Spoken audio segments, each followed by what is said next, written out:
Hi, I'm Tara Moss. Welcome to Tough Nuts, Australia's hardest criminals. As a crime writer, I've always been fascinated not just with the crime itself, but with the question of what made them do it. In Tough Nuts, we'll go behind the headlines and peel away the psychological layers to discover what really made and motivated some of the most vicious thugs and killers in Australia's history. Tonight, Tough Nuts examines the dark life of Christopher Dale Flannery, Australia's most notorious hitman. Through dramatized scenes, first-hand accounts, and detailed analysis of Flannery's life, we will give a detailed portrait of the man who is believed to have killed 15 people on contract before his luck ran out and he disappeared, friendless, with ruthless enemies dispatched to kill him. His disappearance has remained a mystery for almost 3 decades. A coronial inquest lasting almost 5 years could not crack the case. On Tough Nuts tonight, we will identify who killed Chris Flannery. I mean, Flannery was the only person I've ever heard of that ran around saying, oh, I'm going to kill people for money. I don't drop my price for nobody. Get it? I am a hitman. Call me Rentakill. Flannery's reputation was that he was a psychopathic ratbag. I saw him break a guy's teeth with the muzzle of a gun, and I was sure he was going to shoot him right then and there. Hey! Chris! Hey! No! Chris! Come on! The job was this person had to die. They brought Christopher Dale Flannery up to do away with me. Chris Flannery was the person who shot me at my house that evening. When we think of Australian tough nuts, the name Christopher Dale Flannery looms large. His name and reputation as a hitman spread fear through the Australian underworld of the 1970s and 80s.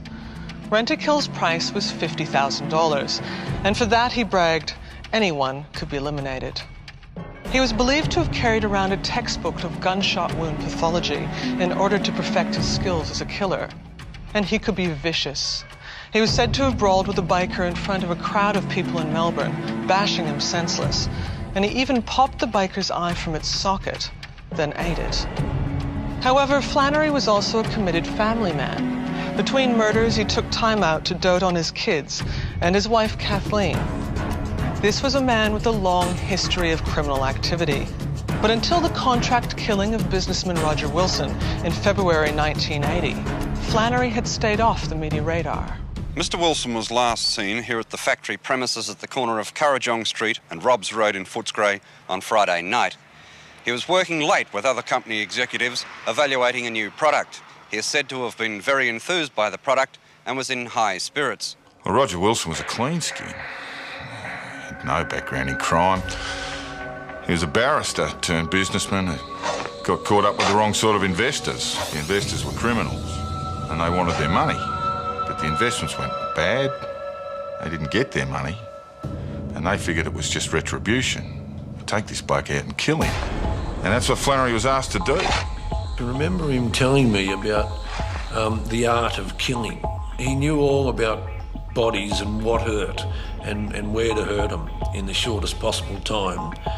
And he said, the only thing about this game, Craig, is the fucking noise. And I said, there's got to be more things that worry you than the noise. And he goes, yeah, not getting paid. Rentakill Inc. was a murder-for-hire business. Chris Flannery was its principal operator, but there were other men, associates of Flannery, who would on occasion commit murders that Flannery had secured contracts for. The price was always $50,000, and Chris Flannery would actively tout for business in the criminal networks of Sydney, the Gold Coast and Melbourne. It was money. That's what drove Chris. That was his demon, and that's what drove him in every respect. In criminal terms, had the opinion that he was a bigger-than-life personality, and it was important for him, for everyone to know that he was Chris Flannery, Mr. Rentakill. Stephen Barron, former police detective turned forensic psychologist, believes Flannery's killing of Roger Wilson reveals the early work of a psychopath. Psychopaths don't have the emotional arousal for example, anger that you and I would get. It may well have been he was simply asked to do a job. The job was this person had to die. Because it was probably his first or second murder, there's a good chance he was still acquiring the certain skills required to be an efficient hitman. Well, Flannery, the committed murderer, would have already played the whole thing through as a movie, so that he just steps into the real life situation and cold-bloodedly, ruthlessly, with no remorse and no sense of guilt, acts it out. Now, in his mind would be a huge hit of dopamine, the endorphin that floods a gambler when he wins, or floods somebody in love even. That real sense of, I have the power. With police closing in over the Wilson murder, Flannery and his wife, Kath, reacted by conducting a media interview, denying all allegations. It was being rumoured that you had been retained as a hitman. Oh, that's incredible. It's just rubbish. You have heard these, though? Yes, I have. And what's your answer to that? It's just ridiculous. Totally untrue. Can you tell us how you came to be connected with Mark Clarkson and with Roger Wilson? Well, Mr. Clarkson gave us some advice on a business nature through a discotheque that we were having sort of trouble with. And he came to advise us. And we had a meeting, and Mr. Wilson turned up at a meeting. And that's the only time I've seen Mr. Wilson. Despite his denials, the evidence against Flannery was mounting. A detective, Brian Murphy, who was also part of that Mickey's Disco scene, had warned Homicide this was going to happen. He'd heard there was a plot to kill Wilson. He'd heard them muttering around the corners in Mickey's Disco. I rang the Homicide and they said, well, have you got a body? I said, no. I said, you got to be fucking joking. He said, no, I'm not actually. He says, but when you get a body, you ring us. So the murder went off. And there was obviously some information went out where the body was buried. So Flannery, being a burier of bodies rather than drop them at sea or whatever, the body was still there. Flannery approached Alphonse Gangitano, an up-and-comer in the Melbourne crime scene, to do some very dirty work on his behalf. It was up to Gangitano and one or two others. They were sent out there to where this body was buried. They dug it up, must have been a grisly job of itself, and reburied it in another spot. And Gangitano told people later that was the most disgusting thing he'd ever done in his life.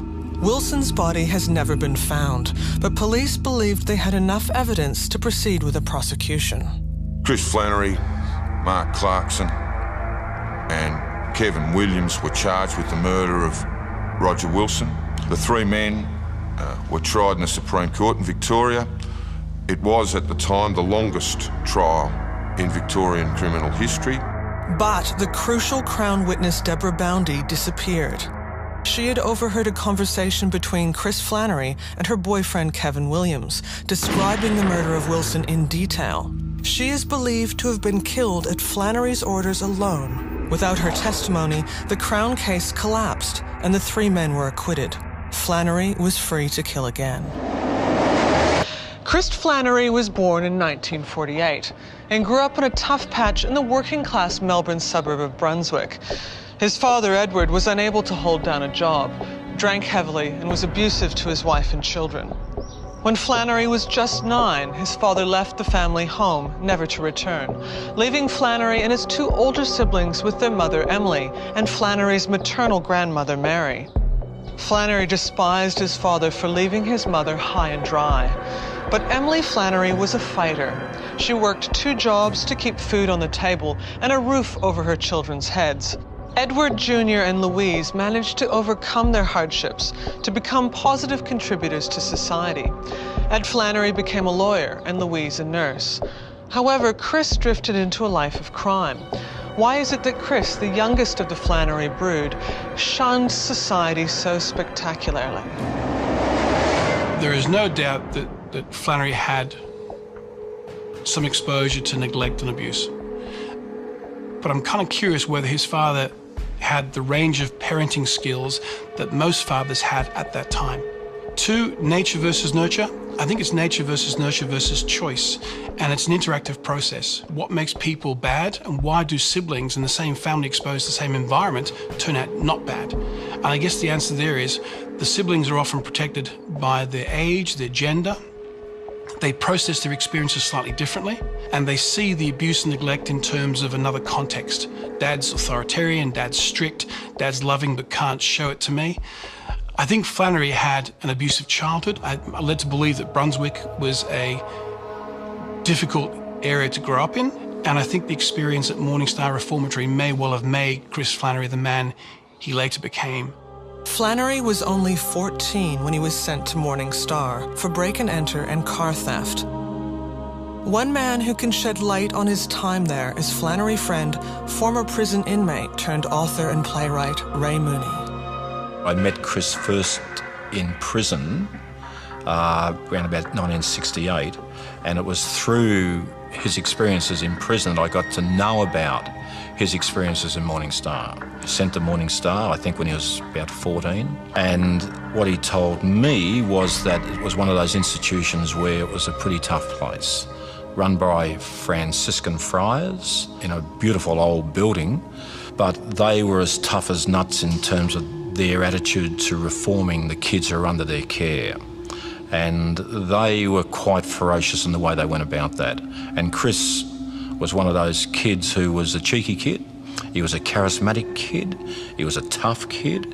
He was an in-your-face kid, but he was also a very good-looking kid, which made him quite vulnerable at the age of 14. He'd been abused in 3 separate ways. He'd been abused physically, he'd been abused psychologically, and it's my opinion that he was abused sexually. He never said it, but I knew. One of the side effects of putting teenagers into prisons or prison-like institutions is that they model, they copy all of that bad stuff, how to break boundaries, how to be a criminal, as opposed to somebody who stays in a loving family where they're constantly being reminded and reinforced for good behaviours. The die was cast somewhere in the rough and tumble streets of Brunswick and at Morning Star. At just 19 years of age and with a criminal record as long as your arm, Flannery was sentenced to 9 years for a string of offences including rape. He entered the gates of Pentridge Prison in Melbourne with a smouldering resentment towards male authority figures. He then quickly found himself in a living hell, a place reserved for the worst of the worst, H Division.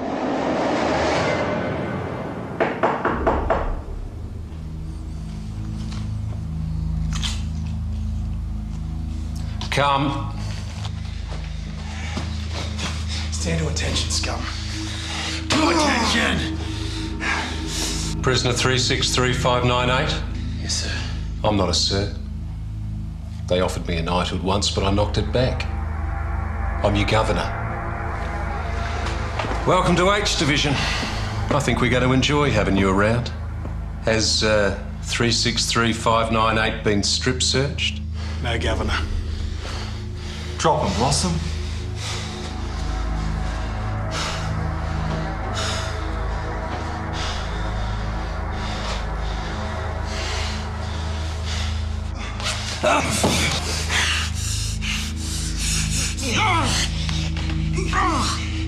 Nothing up here, Governor.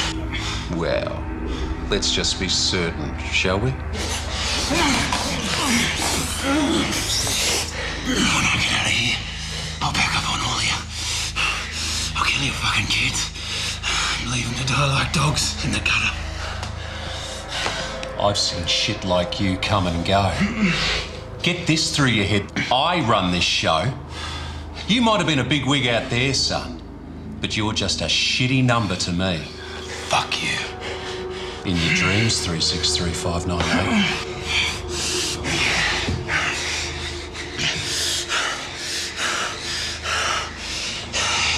Wait till the press hears about this. They'll love it. Ah, perhaps I could call the editor of The Age for you. Put him in next to Reed. They deserve each other. Conditions in H Division were pretty bad. The only thing they let you do was live. and that's underplaying it. It was as bad as it comes. It wasn't as bad for me as it was for Chris. They chose the people who worked in H Division on the disposition of their psychological attitude and their size. They were incredibly large, ferocious prison officers who loved their job. Chris said that they broke him, and by broke him what I mean is that he agreed to the conditions that they let you survive in H Division. In other words, you quick marched, you never looked up, you always looked down at the ground, you never looked at a prison officer, you saluted, you did everything that you were told to do. They broke him in that he acquiesced to their rules and regulations.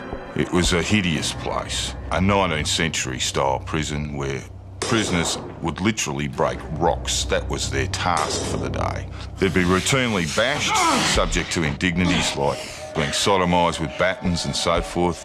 After seeing a good friend rush to hospital as a result of another brutal beating from H Division guards, Flannery decided to fight back. He took them all on, offered all the screws to fight him one out, which they wouldn't, of course. And they flogged him again and what have you, and he refused to obey any orders.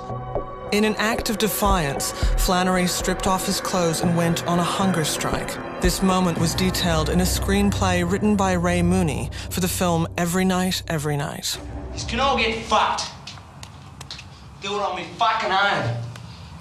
I'm no longer part of your fucking system. I've resigned.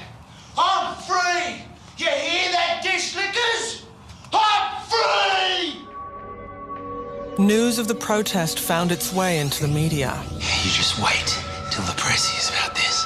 They'll love it. This led to a Victorian parliamentary inquiry and ultimately the release of the Jenkinson Report, which found conditions in H Division barbaric. In the wake of these findings, some of the more sadistic guards were pensioned off and conditions improved. So Flannery, because he stood up to the authorities in H, became a hero to many prisoners at the time. When somebody goes into an institution where they're totally powerless and they are tortured and abused, they really lose sense of their ability to make things in their world happen. Then when Flannery very cleverly came up with this plan to go on a hunger strike, he was taking control. And that's what he thrived most on. Flannery emerged from prison a psychological time bomb, full of anger and contempt for authority. Chris Flannery left Pentridge Prison, having served 5 years of his 9-year sentence. He fell into the arms of Kathleen, a young woman with a child from a previous relationship. Chris and Kath had met years earlier, but his time in jail had put their relationship on hold. Towards the end of his incarceration, Kath wrote frequently to Flannery, and within 6 months of his release, they were married. The newlywed Flannery found employment as a bouncer at Mickey's Disco, a Melbourne nightclub. The nightclub was a gathering place for many underworld figures of the day, and Flannery quickly found his way back into crime. The only problem was, he wasn't very good at it. He was arrested for possession of a pistol at Mickey's in 1974, and though he escaped a jail sentence, 6 months later he was arrested and charged for an armed robbery.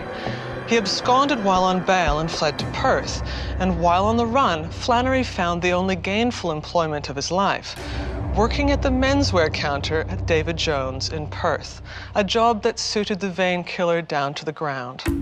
Former acquaintance of Flannery's, Craig Cousin, recalls Chris and his vanity.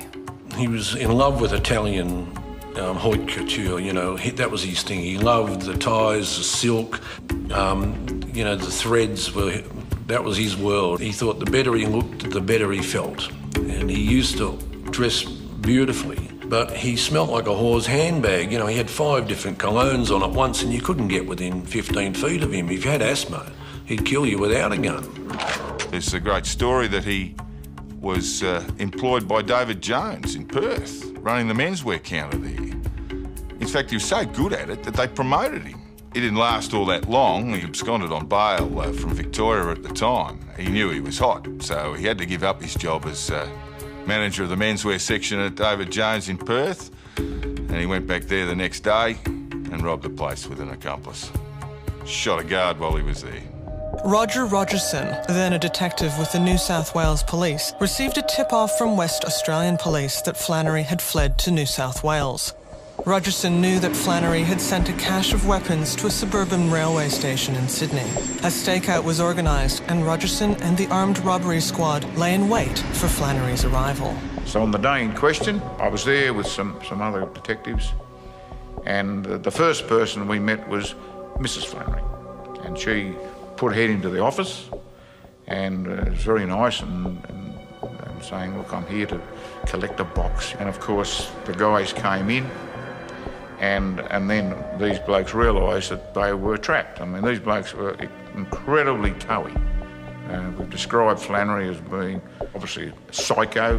Well, then of course it developed into a free-for-all, and I've ended up down on the railway tracks with Flannery, and finally got over the top of him and got some handcuffs on him, and they took him back to the CIB. He was taken back to be questioned.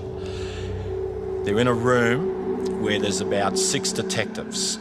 They take the handcuffs off Chris, and Chris attacks them straight away, breaks the jaw of one of the top detectives there. Here's a guy who is one out, surrounded by police. He's just been given a flogging on the way in, and he takes them all on, attacks the main guy. Rogerson's there, sees it. Knows that there's something that this guy's got that very few people have got. Back in jail for another 3 years, Flannery decided he needed a change of occupation.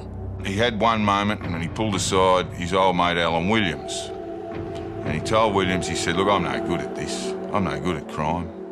I think what I'm going to do is kill people for a living. And that's pretty much how Rentakill Incorporated started.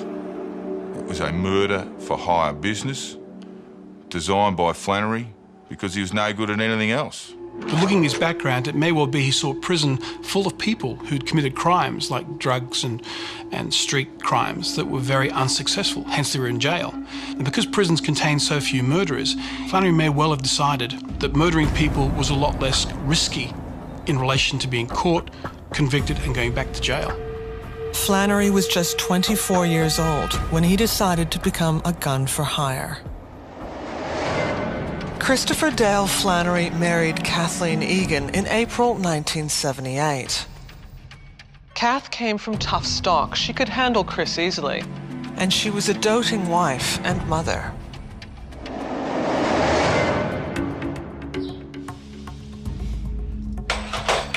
Have a word to the kids about leaving their toys lying around. It's fucking dangerous. Christ. Where's my bag? Right. What time you be home? I don't know. Late. Why late? Call me. Yes, all right, I will. Darling. What now? Give us a kiss, will ya? Be good, darling. I'm the fucking best there is, baby. There's been intense speculation about Kath Flannery's role with Chris. What we certainly do know is that she provided the structure and the organisation in his life that he would not have had otherwise. Psychopaths have traditionally very poor structure. They don't normally aspire to long-range goals, long-range planning. I don't think that Kath was probably involved planning the murders, but I think that she gave him the structure. She gave him the structure at home. She gave him the structure in terms of their relationship. So it may well be he learnt from Kath how to plan, how to structure. Well, what could I say about Kath? She was certainly very loyal to him, I could say that. When we were out and about, if Chris was just there in our company, he was a pretty likeable type of a bloke, just one-on-one and you're having a drink, and as soon as she'd turn up, he'd change his attitude. He'd put on, you know, he'd sort of come this tougher attitude. So she really held a lot of the strings with him. And she picked and chose. She was always asking questions about people. One night she walked over to me and she said, how many people have you killed? And I said, well, if I'd killed anyone, you'd be the last C I'd ever tell. The only person that I knew on this planet that Chris Flannery was afraid of was his wife, Kath. And he made that clear, poignantly clear, on numerous occasions. He wouldn't kick on after hours. He'd say, I've got to get home or she'll have my nuts. That was one of his sayings, and he meant it. And I'm sure she would have, having met her. I've never seen anyone who was more in love than Kathy and Chris when they were young, and not only when they were young, but forever. It was the closest bond that I've ever come across. They were infatuated with each other. It was genuine love. It was a Romeo and Juliet style love. And I keep reading in that Kathy was Mrs. Macbeth or what have you, and the truth of the matter is that it couldn't be further from the truth. Chris protected Kathy at every possible level. They were just in love, totally in love, and I think people underestimate the quality of that love when they try and analyse that relationship. Kath was charged with being an accessory after the fact in the Wilson murder trial. When Flannery was acquitted, the charges against her were dropped. It seems Chris Flannery was in love and in fear of his wife at the same time. After walking free from court over the murder of Roger Wilson, Flannery was arrested within minutes and extradited to New South Wales to face another murder charge. While out on bail for that crime, Flannery openly touted for business in Sydney. For $50,000, he'd kill anyone. For $10,000, he'd bash people senseless. Rentakill Inc. was now open for business. Naturally, the underworld sat up and started taking notice. All the crooks in Sydney wanted to know who Flannery was and if his reputation as a killer had any basis. They quickly discovered that it did. Chris hated the druggies, hated the drug dealers, he hated them. He was old school, he was a dinosaur, and he hadn't woken up to the fact that, drugs were the in thing, and, hitmen and bank robberies and $20,000 TAB robberies were the old thing. So Chris, he didn't like that, and he didn't like Barry, and he didn't like that whole crew, the Sayers crew, Chubb, all of them. He didn't like any of them. So they had a falling out, and I said, mate, this is going to turn nasty here. And he goes, I don't give a rat's ass how nasty it's going to get. And he just walked up to him and he goes, why don't you pick 6 of your best blokes to come out in this car park? And Barry said, oh, fuck off, 6 blokes, what are you talking about? And Chris undoes his suit jacket and he just pulls it back like that, and he's just got this snub-nosed 38 poked in his pants. And he goes, 1, 2, 3, 4, 5, 6. So anytime you're ready, boys. And he walked out to the car park, and that whole pub emptied into as many cabs as they could and left. In the 10 years before 1985, the drugs were taking over as the rivers of cash that fueled crime. This was ruled over by 2 men publicly, George Freeman, Lenny McPherson, the little fella and the big fella, and they're often called the team. The other person, behind the scenes somewhat, but associated with them, was Stan the Man Smith. George Freeman gave him a job. Now, someone told me he was paying him $600 or $700 a week, which back in those days wasn't bad dough, for doing nothing. All he had to do was behave himself. And I don't think George ever asked him to do much at all. There's been rumours that, he got him to stand over this person, stand over that person. I don't think George needed to do that. But of course, Flannery was forever getting around, offering his services to kill people. It's been a good round for Michael, a good left to the head, a left into the body. World champion boxer Barry Michael became a target for Flannery. Underworld figure Ron Feeney requested the services of Rentakill after a business venture went sour. The next thing I know, I'm warned around town that they'd brought up Christopher Dale Flannery to put a contract on me. And Christopher Dale Flannery, fortunately for me, turned around and said, Barry Michael, no way. He said, I was there the night he beat Frank Ropus. He said, I'm a fan of his, not interested. So he wasn't interested in the job, so that was good. My opinion of hitmen is, hired hitmen, is that I think they're gutless. I always have. I'm talking about people who kill for money. It's the last resort. So my opinion of him wasn't very good. I'd class him as a toe cutter. In other words, he was a backstabber. He'd put one in your back, he'd turn on you like a snake. Perhaps Flannery's most grisly crime was the double murder of Terence Basham and his de facto Susan Smith. Basham was a former painter and docker who Flannery had known from the old days in Melbourne. He had fallen out with his drug-dealing mates who gave Flannery a call, and so Flannery turned up on Basham's doorstep. Mate, it's a beautiful place. You've done very well. Yeah, cheers. Here she is. Cheers and kisses. Yeah, Chris. Christ, Terry. You've spawned, son. Sarah. Ah, she's a little beauty, mate. Yeah. Thank God she hasn't got your looks, eh? Huh. I live for her, mate. We both do. We need to do a bit of business, mate. Yeah, I was wondering why you came all the way up here. I got some bad news for you, mate. Sue and I are pulling out.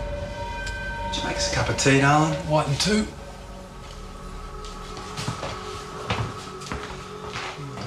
Listen, I know you got this Colombian thing all working out, and under normal circumstances, I'd be right there with you. But we've got the kid now, and it changes everything. White and two. Here's the thing, mate. Barry says you haven't retired. He says that you're branching out, doing business on your own. Yeah, Barry and I just had a little blue, and it's nothing serious. I'll patch it up. What, so you're not retired? Well, not retired exactly, but no. You see, mate, I don't care either way. I mean, it's just business, and... Chris, hey, mate. I've got a little kid now, I've got cash too. I've got over 100,000, so just tell Barry it's all sweet and I'll never cross his path again, I promise. You got my word on it. But what sort of a bloke would I be? What sort of a businessman would I be if I darted Barry? Do you see? Like, the customer's always right, Terry, and the customer wants you retired. I'm sorry, darling. It's just business.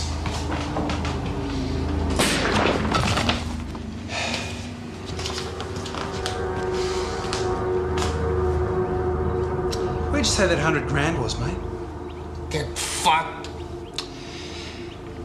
Now, there's plenty of room at the table, Terry, but you got greedy. Can't say I didn't look after you, mate.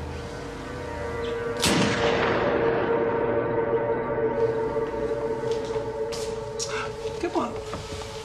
Come on. Do you know where Daddy keeps his money? Hey. There we go. There we go.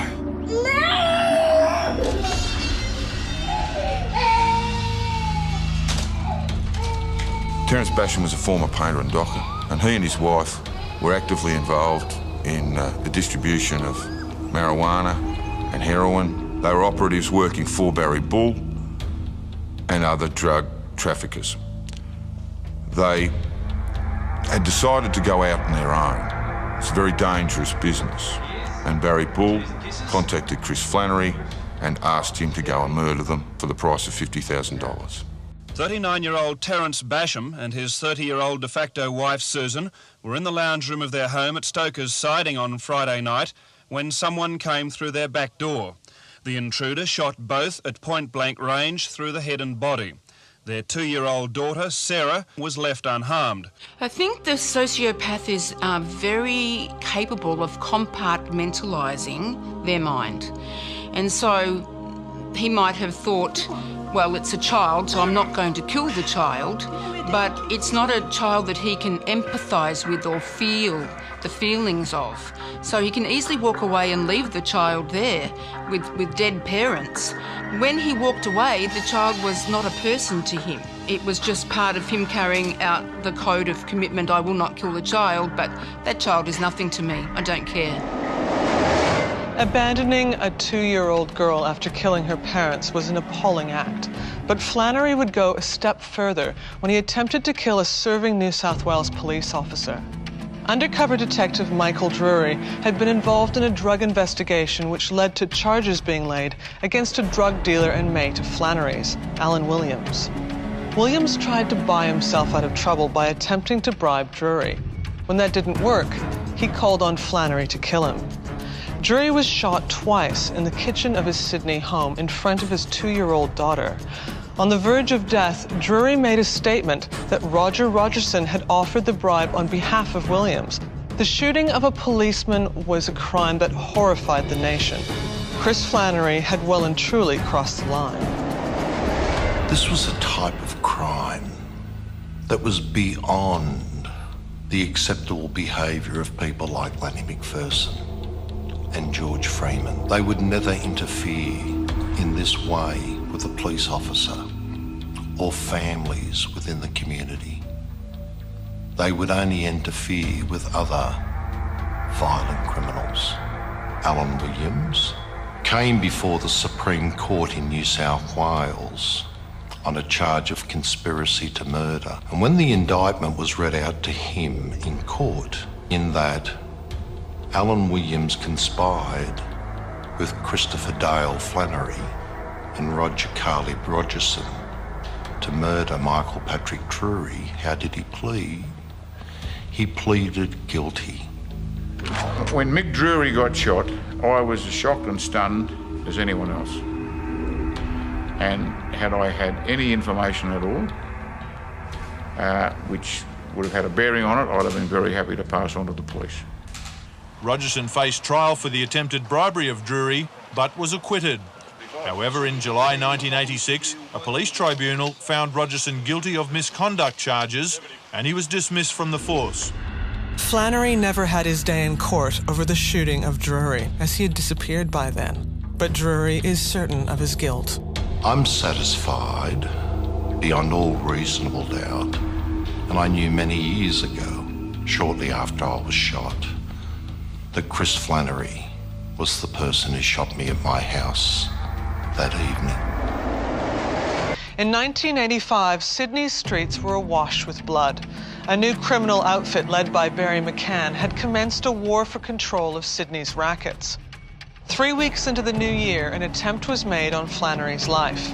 A car pulled up at Flannery's Arncliffe home, and shots were fired from a machine gun at Flannery and his family as they arrived home from a Sunday lunch. Christopher Flannery's Sydney house was peppered with bullets. They smashed through windows, splintered aluminium cladding and shattered brickwork. But of the 30 shots fired, only 2 found their target. To this day, no one knows who did it. Flannery believed Tom Domican was responsible, but there's nothing to suggest that. In the ensuing weeks, Flannery set about killing Domican. Shots were fired at him and his associate. Flannery had become unhinged. Whoever used the Armalite to try and kill Chris simultaneously meant to kill Kath because it was sprayed and they were both together. So whoever did that was out to get them both. Christine answers the door at the same time. So she's also there. So here's a young child, 12-year-old child, who's being shot at potentially by an Armalite. It changed the rules a little bit. Flannery took a wound in the ear which was of no consequence except it deafened him for a time. The wound in the webbing between his thumb and his forefinger was very painful. He refused to be treated with pain-killing drugs because he didn't want to be in a situation where he could potentially get caught off guard, so therefore he was suffering incredible pain all the time. The pain and the close call with Kath and his family made the already volatile Flannery more erratic. In many ways, he was the rather true sociopath. He had very little regard for the well-being of other people. And this is quite a disturbing psychological trait to have. My understanding is he would often brag amongst other people of the crimes he'd been involved in over the years that went through the full spectrum to several murders, kidnappings, etc. I've seen him put gunshots into roofs of people's houses, because he didn't feel they were giving him enough respect. I've seen him threaten people that owed him money. One of Flannery's more famous lines was, "You're not a koala bear, I can kill you." He'd say it to police officers, he'd say it to criminals, he'd say it to anyone in the street. Flannery seemed to have fallen for the trick of believing his own publicity. His spectacularly violent temper had become even more lethal. He would lash out, assaulting people who had once regarded him as a friend. No one was safe. So the doc says, what seems to be the problem? And the bloke goes, it hurts when I jerk off. What's that bastard up to? I don't know, just getting a drink. Blue-loaded prick. He always shows up empty-handed. That's my personal piss. He doesn't know, mate. I'll replace it. No. Fuck you. Chris. Chris! Hey! Chris! Hey! No! Chris! Next time he will bring his own piss. Hey! I had seen him explode on occasions. I've seen him break a guy's teeth with the muzzle of a gun. And I was sure he was going to shoot him right then and there. And he just grabbed this bloke by the hair, shoved him up against the wall of that theatre, and shoved this gun into his mouth so violently that it pushed all his teeth out and split his lip. And he was wide-eyed and absolutely off the planet. He could fight a bit. He just rather he didn't. And that was because he didn't want to be scarred. He didn't like having facial scars or marks on him, so he'd rather king hit you or stick a gun in your face. Yeah, he was a very good-looking person who didn't look as if he could fight, but a lot of people fell into Chris. He was a ferocious fighter. In fact, he could have fought for Australia in the Octagon UFC. That's the type of fighter he was. We were in the Clover Valley Hotel on I think it was a Thursday night actually, and Chris got into an altercation there with a bloke and his wife, and the girl threatened him with a stiletto, and he king hit this girl and he hurt her quite badly. But he just lost his temper. He'd had too much to drink. He didn't like the bloke, and he clocked his wife. He started reaching for his gun, and I thought he was so drunk that he would shoot both of them, and so I just king hit him. And it wasn't just alcohol adding to the problem.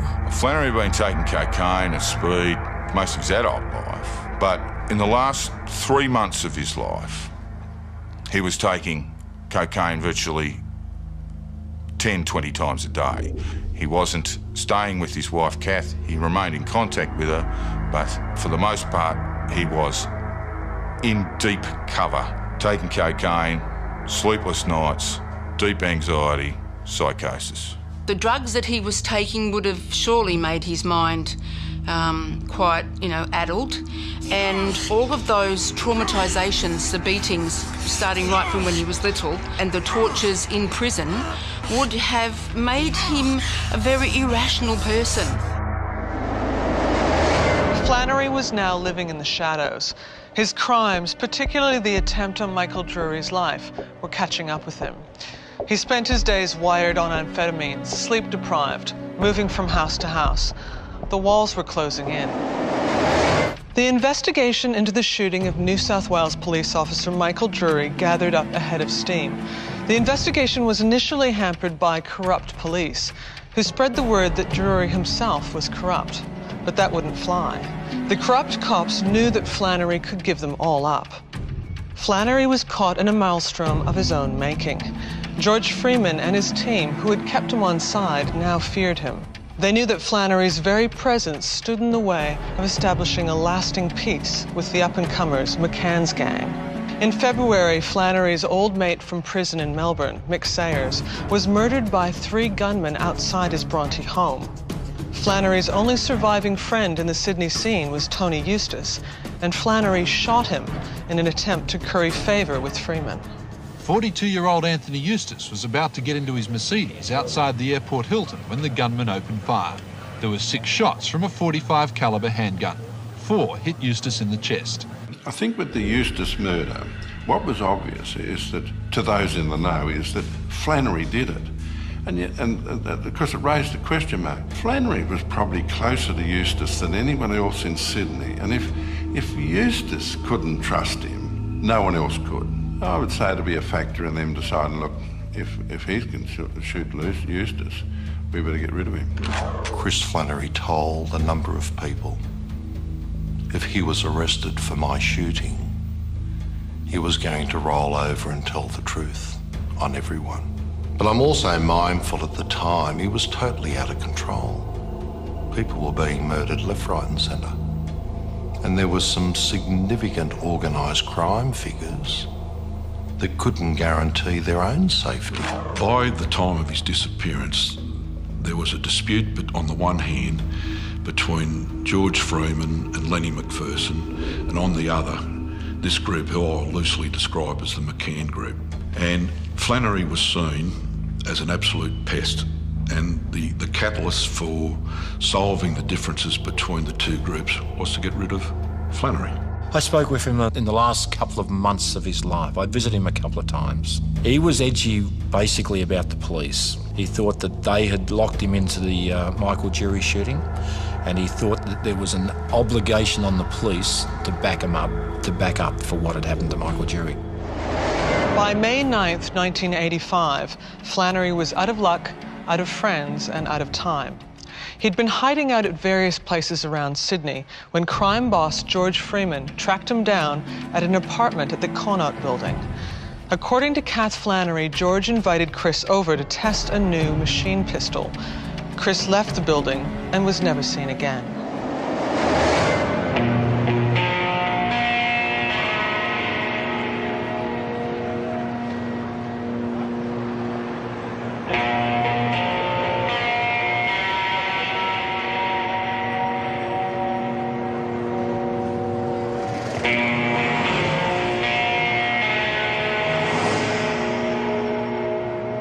Flannery's family raised the alarm last night when the 36-year-old ex-Melbourne crime figure failed to return from a business appointment.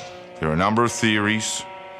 One is that he was taken to George Freeman's place, tortured on a billiard table before he was killed. Did you say you had nothing to do with his death? I had nothing. Is he dead? Well, I don't know. Is he dead? Police seem to think he might be. And that? Well, I don't know that. There's been all sorts of conjecture as to what happened to Chris Flannery. Ned Smith came up with a story that that I shot Chris Flannery right between the eyes and killed him. Rumours abound about how it happened, what happened, and everyone has their own two bobs worth on that. But once again, it was all over money.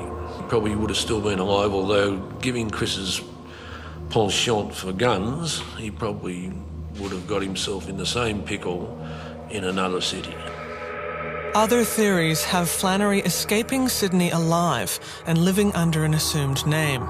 But the one person to survive a hit from Rentakill, Michael Drury, knows that Flannery is not the kind to live a quiet life. He was the type of fellow that, if he was living in any Australian town, even today, he would want to, within a week or two, be in charge of the chook raffles in the local pub. And every person would know he was in town. In criminal terms, had the opinion that he was a bigger-than-life personality. And it was important for him, for everyone to know that he was Chris Flannery, Mr. Rentakill. A coronial inquest lasting 5 years took evidence from over 400 witnesses, but could only conclude that Chris Flannery was murdered by person or persons unknown on or around the date of May 9th, 1985. Just who did it has remained one of the great mysteries of Australian criminal history until today. Recently, a significant player in the Chris Flannery story has revealed to Tough Nuts that Flannery was murdered in or around George Freeman's home the day he disappeared, and that his killer was Stan the Man Smith. Tough Nuts has checked into this account with a number of other sources who have agreed that Smith was indeed Flannery's killer. Stan Smith was a significant criminal figure in Australia who trafficked in drugs. Yet he was old school, a friend of both George Freeman and Lenny McPherson. And when some dirty work was required, Stan Smith could always be called upon to do the business. He is believed to have killed more than a dozen criminals, those like Flannery that stepped out of line and threatened the livelihoods of the established criminal network. The powers that be in Sydney decided that Christopher Flannery should go for the sake of peace. In a funny kind of way, the man who killed for a living was himself sacrificed so that the business of crime could go on. See you next time on Tough Nuts, Australia's hardest criminals.